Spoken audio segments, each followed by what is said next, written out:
Welcome to the weekly Roundup Report with Chloe's Auto Repair and Tire. Today we're coming to you from Spring, Texas, so come on back and let's see what's happening.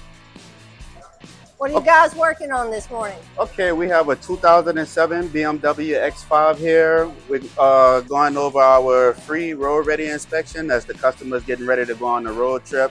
So we're gonna kind of look over everything, make sure it's road ready, safe, and if there's any concerns or anything that comes up, we'll scan through all the modules, take pictures of our findings, anything that may be of concern, anything like that. So we'll just kind of do like a visual look over of all the components, all of the parts, make sure there's no fluid leaks, tires are in good shape, make sure the alignment's in good shape, and just kind of give it a general look over and make sure that the car is safe for the road.